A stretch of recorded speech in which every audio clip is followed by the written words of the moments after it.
ఎప్పుడు white rice curry ఏం తింటాము అని నా నాలుకకి అనిపించిందబ్బా. ఇక అలా అనిపించడమే ఆలస్యం. మరి కొంచెం వెరైటీగా ఏమన్నా ట్రై చేయాలా అని ఫ్రిడ్జ్ ఓపెన్ చేశానబ్బా. అట్లా చేయడమే ఆలస్యం. ఎదురుగా నాకు స్వీట్ కార్న్ అవుపడ్డది. ఇక స్వీట్ కార్న్ తోటే ఒక పులావ్ చేస్తే పోలే, అదిరి పోలే అని స్వీట్ కార్న్ పులావ్ అయితే రెడీ చేస్తున్నానబ్బా. ఇక నా నాలుక సాటిస్ఫై అయింది ఆ పులావ్ తిని. టేస్ట్ బ్రహ్మాండంగా వచ్చింది. ఇక ఎలా చేసుకోవాలో చూపిస్తాను చూడండి. ముందుగా స్వీట్ కార్న్ అట్లా ఒలిసి ఒక ప్లేట్లో పెట్టుకున్నాక ఒక ఉల్లిగడ్డ 4 పచ్చిమిరపకాయలు తీసుకొని శుభ్రంగా కడిగి కట్ చేసి ఒక ప్లేట్లో పెట్టుకోరు. తర్వాత స్టవ్ ఆన్ చేసి ఒక కడాయి దాని మీద పెట్టి 2-3 స్పూన్ల నూనె, అంతకు ఎక్కువ వద్దు.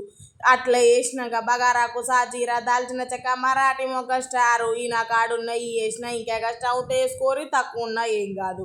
అవి వేసి ఒక్కసారి అవి కొంచెం వేగంగానే మనం కడిగి కట్ చేసి పెట్టిన ఉల్లిగడ్డలు, పచ్చిమిరపకాయలు వేసి అవి ఒక్కసారి మధ్యలో కలబెట్టుకుంటా గోల్డెన్ బ్రౌన్ కలర్ రానియాలి. అట్లా రానిచ్చిన దాంట్లో అట్లా స్వీట్ కార్న్ ఉడకబెట్టింది వేసి దాన్ని మంచిగా ఒక 2 నిమిషాలు వేగనిచ్చి ఉల్లిగడ్డలు, పచ్చిమిరపకాయలు అన్నీ దానికి పడతట్టు ఇంత ఐస్ క్రీమ్ స్పూన్ తోటి ఒక స్పూన్ అల్లం వెల్లిపాయ పేస్టు, ఒక స్పూను ధనియాల పొడి, చిటికెడు కసూరి మేతి వేసి ఇక కారం ఏం వేయకుండా మళ్ళీ ఒక్కసారి కలిపి ఒక 5 నిమిషాలు మగ్గనిచ్చి ఇక మనం రెగ్యులర్గా బియ్యం కడిగి పెట్టుకున్న రైస్లా ఇక ఇప్పుడు మనం ప్రిపేర్ చేసుకున్నది వేసి అట్లా ఉడకనిచ్చి అన్నంలాగా ప్రిపేర్ చేసుకుంటే స్వీట్ కార్న్ పులావ్ అద్దిరిపోయే రుచితోటి రెడీ అబ్బా.